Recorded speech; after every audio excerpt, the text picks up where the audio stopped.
우리나라 사람이 미국이나 다른 나라에 가서 살 수가 있습니다.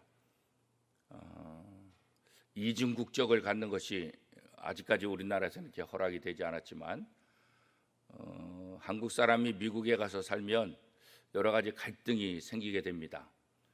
왜냐하면 우리나라 법, 우리나라 습관대로 살다가 미국 법, 미국의 습관을 이해하지 못해서 어려움을 당하는 적이 있습니다. 그래서 다른 나라에 살다 보면 이렇게 조금 갈등이 생기게 되고 혼동이 생기게 되고 그다음에 여러 가지 실수를 하게 되는 경우가 있게 되는 거죠. 오늘 그리스도인들도 이중 국적을 가진 사람이다, 그렇게 이야기를 합니다. 이 땅에 살고 있지만 우리는 하늘나라 백성이다. 그래서 이 땅에 살면서 우리가 가장 중요한 것은 하나님의 나라 백성이라는 것, 이것도 잊지 말아야 합니다. 그렇기 때문에 사실 혼돈이 될 수 있는 것입니다. 하나님의 말씀대로 살자니 이 땅의 법들, 이 땅의 법칙들, 이런 것들과 잘 맞지 않습니다. 하나님의 말씀대로 산다는 것이 어떤 것인가, 그런 것들을 우리가 늘 생각할 때 이 땅에서 자꾸 이제 갈등들이 생기는 거죠. 이 땅의 사람들이 살아가는 모습들, 이 땅의 법대로 살아가는 것, 그러나 하늘의 법은 이 땅의 법보다도 훨씬 더 위에 있고 또 하늘의 법이 훨씬 더 진리다, 이렇게 성경은 이야기하고 있지 않습니까? 이런 혼돈과 갈등, 또 실수들, 이런 것들을 적게 하려면 다른 방법 없습니다. 하늘나라 백성, 하늘나라 법을 잘 알면서 이 땅에서 지혜롭게 삶을 살아야 된다는 것이죠. 오늘 본문에도 보면 예수님의 제자들이 이 땅에서 하늘나라 복음을 전할 때 많은 어려움을 당하게 된다. 공회에 붙잡혀가서 심판을 받기도 하고 또 여러 가지 어려움, 고난 당할 수 있다, 그렇게 말씀하고 있습니다. 유대인들은 또 로마 사람들은 될 수만 있으면 그 당시 예수 믿는 그리스도인들, 기독교인들, 복음 전하는 사람들을 굉장히 힘들게 했죠. 환영하지 않았습니다. 기회 안 되면 그 사람들에게 핍박을 하고 붙잡아서 고문하고 신문하는 그런 것들이 많이 있었고, 세례 요한의 이후에 또 예수님의 십자가 사건 이후에 더 많은 고통들이 기독교인들에게 닥쳐온 것은 사실이라는 것을 우리가 성경을 통해서도 알 수 있습니다. 그래서 예수님께서 제자들을 보내면서 마치 이리 가운데 양을 보내는 것과 같다, 그렇게 표현하고 있어요. 이리 가운데 양을 보낸다는 것은 어떤 의미겠습니까? 이리 가운데 양을 보내면 이리들이 양을 가만 놔두겠어요? 그렇지 않죠. 다 잡아먹을 수밖에 없죠. 그러니까 전도자를 보내면서 제자들을 파송하면서 예수 믿는 사람들을 이 땅에 보내면서 이 땅에 살면서 갖은 핍박과 여러 가지 고통과 또 많은 문제들이 있을 것이다, 이렇게 예견하고 있는 거죠.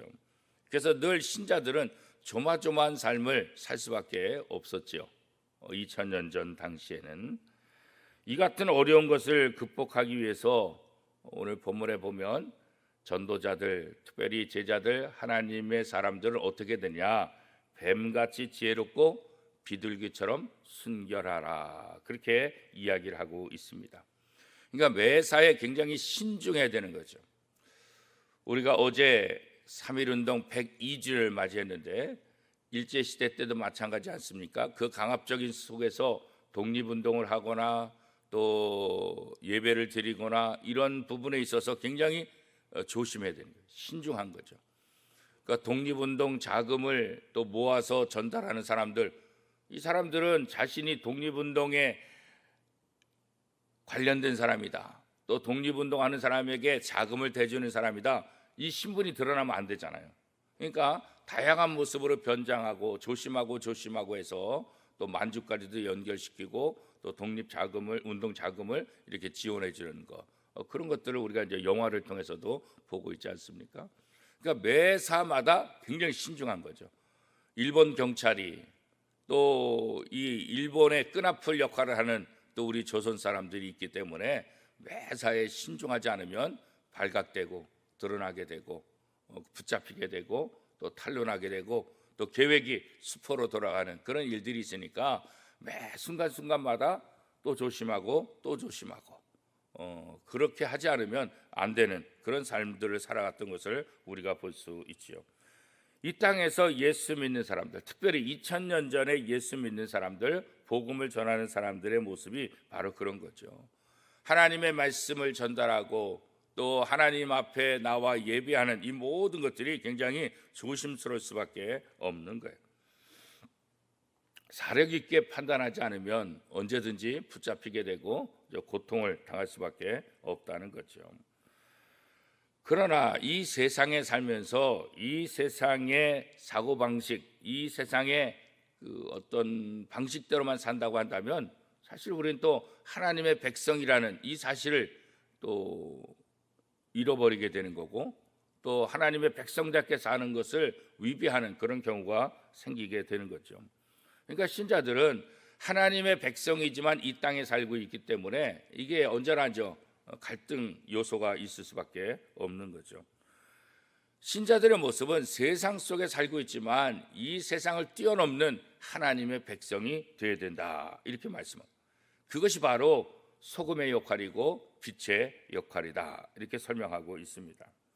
그러니까 하나님의 사람들이 예수 그리스도의 제자들이 그 당시 유대인들, 그 당시 로마 사람들과의 관계 속에서 언제나 대립이고 언제나 갈등적인 요소를 가지고 있었죠.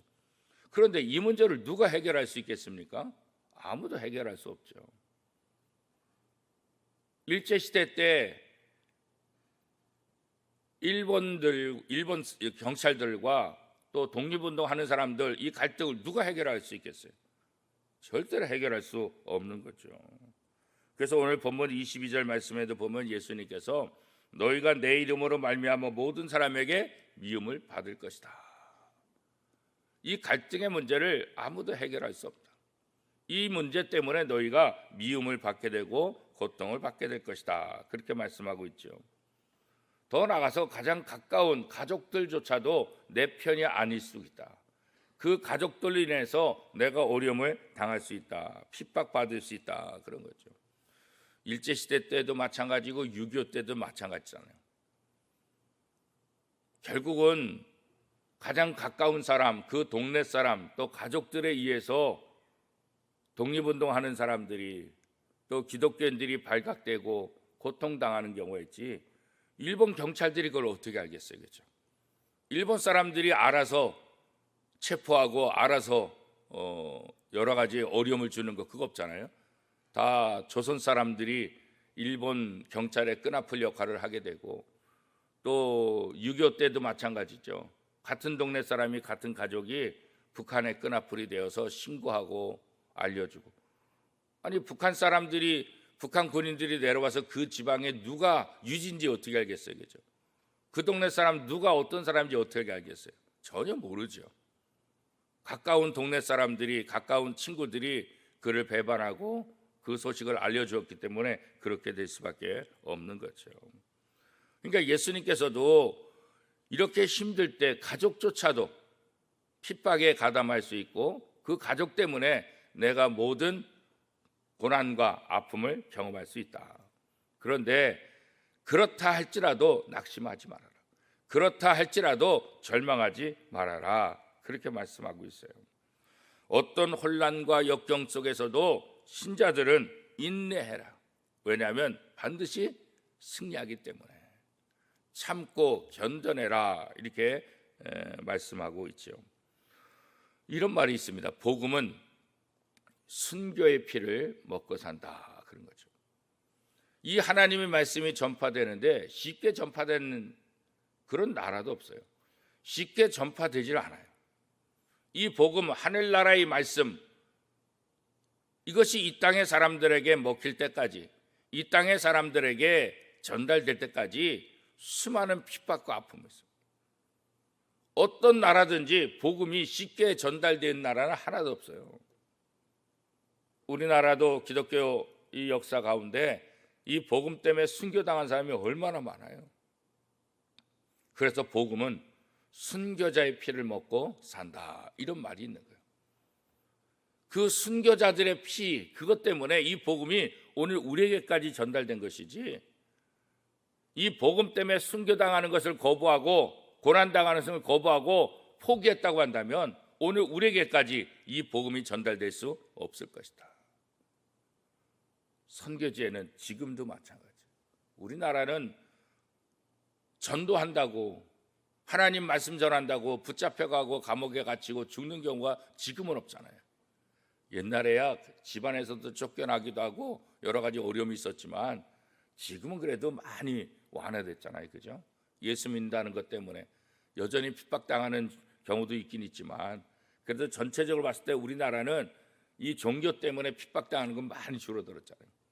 그런데 선교사님들의 보고에 의하면 선교지는 지금도 핍박당하고, 지금 이슬람권에서 지금도 예수 믿으면 그 집안에서 완전히 쫓겨나는 거예요. 이슬람권에서 선교하시는 목사님이 저에게 정기적으로 사진들, 상황들, 편지들 이렇게 보내주는데, 최근에도 예수 믿는다는 것 때문에 집안에서 쫓겨났다, 예수 믿는다는 것 때문에 생명의 위협을 느끼고 있다, 예수 믿는다는 것 때문에 죽은 사람이 있다, 지금도 그 편지들이 오고 있어요. 사실. 그러니까 우리는 지금 좋은 상황 속에서 예수 믿지만, 전도하지만 아직도 이 복음이 전파되면서 순교하는 나라들이 굉장히 많이 있다는 거예요. 그래서 복음은 순교자의 피를 먹고 산다, 이 말이 진리죠. 그런 고통들, 그런 아픔들, 그런 순교자들이 있었기 때문에 오늘 우리에게까지 이 복음이 전파될 수 있었다, 그런 거죠. 결국 순교자를 만들고 핍박하더라도 이 복음을 멸할 수는 없다. 복음이 중단될 수 없다는 것. 또 우리의 역사를 통해서도 복음이 중단되지 않는다. 일제가 그렇게 강력하게 예배를 못 드리게 하고 교회를 파괴하고 믿는 사람들을 힘들게 했지만 그 일제시대 때 기독교가 다 망했느냐? 그렇지 않아요. 유교 가운데서도 그렇게 핍박했을 때 교회가 다 망했느냐? 그렇지 않아요. 다른 제3세계도 마찬가지예요.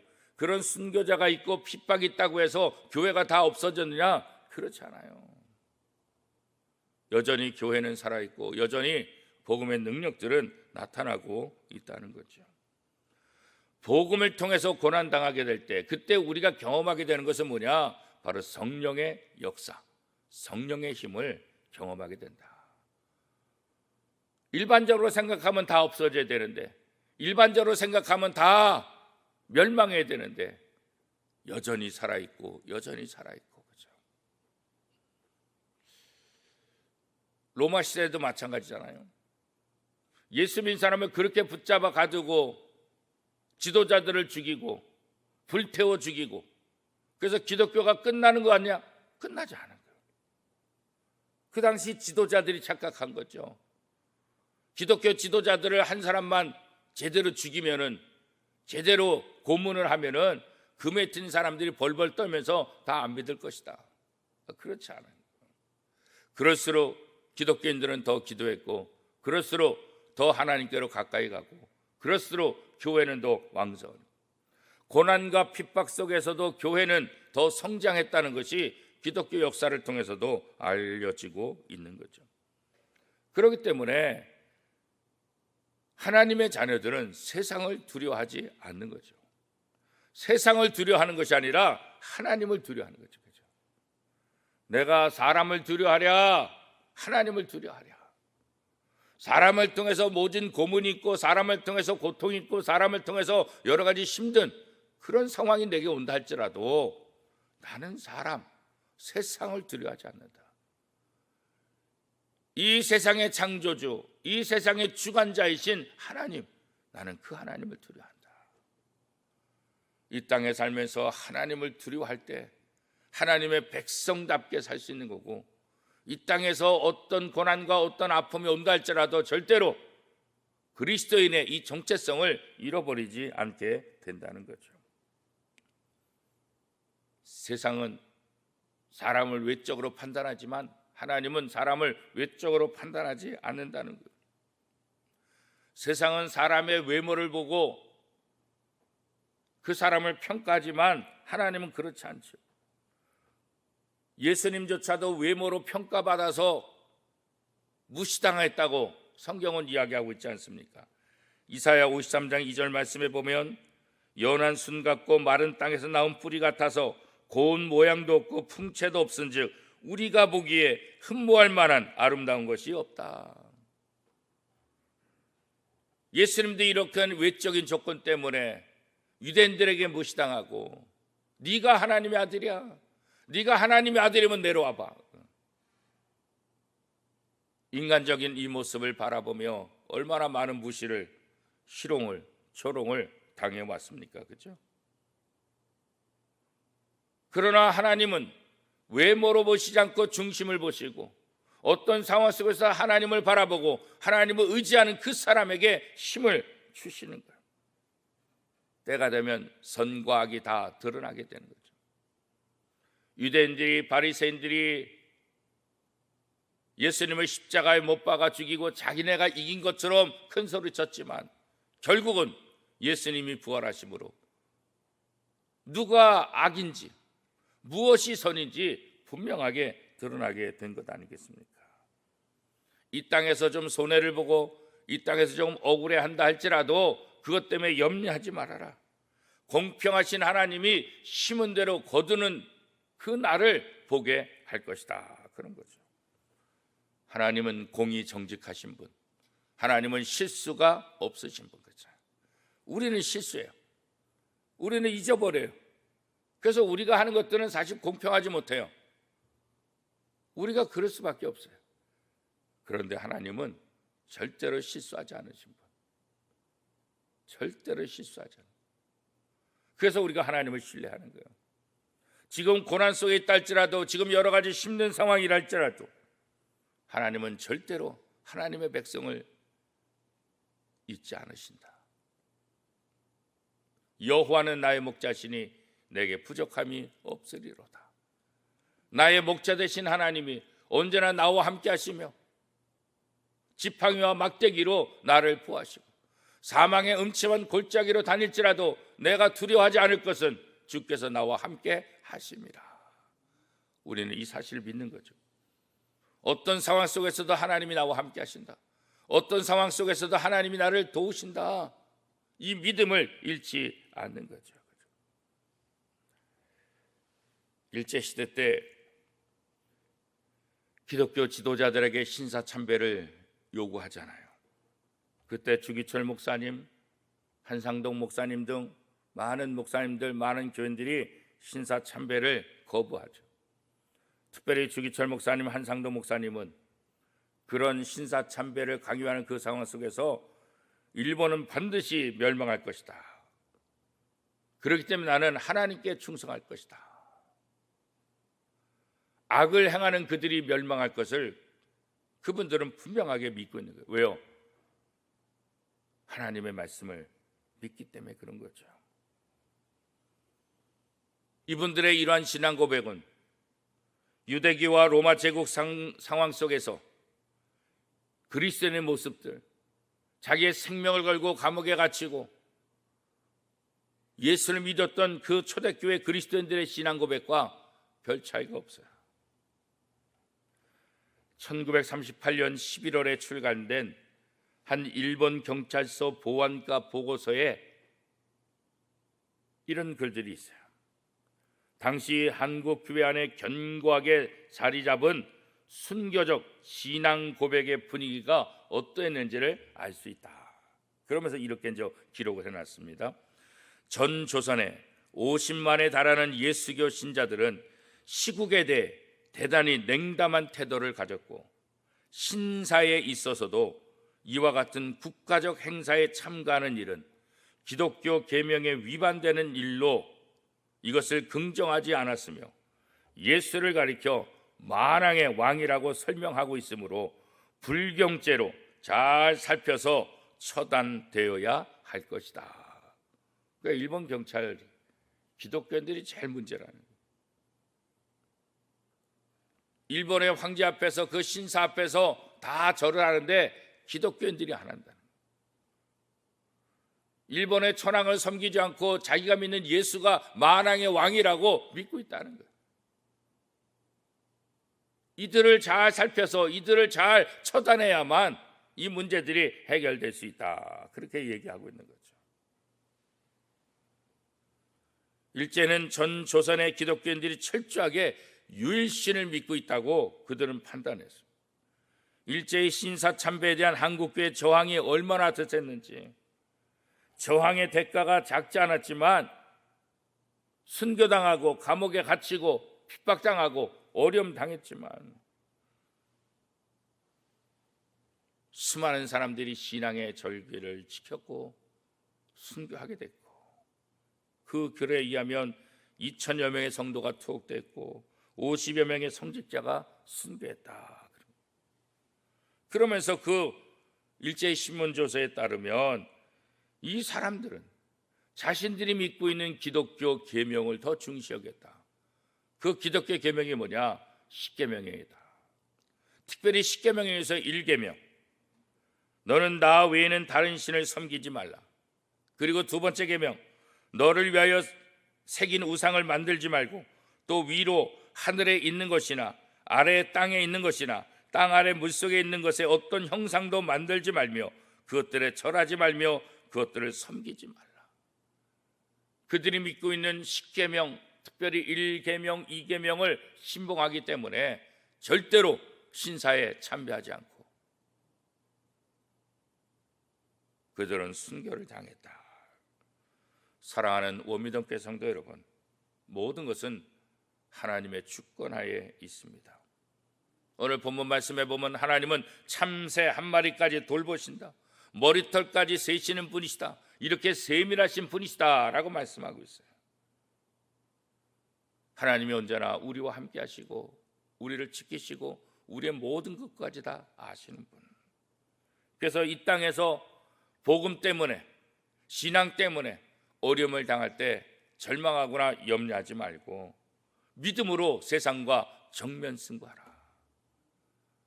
세상을 이기는 것은 믿음이다. 그렇게 제자들에게 말씀하고 있어요. 하나님이 함께 하신다고 한다면 어떤 상황 속에서도, 어떤 세상 속에서도, 어떤 세상의 악과 싸워서도 반드시 이길 수 있다.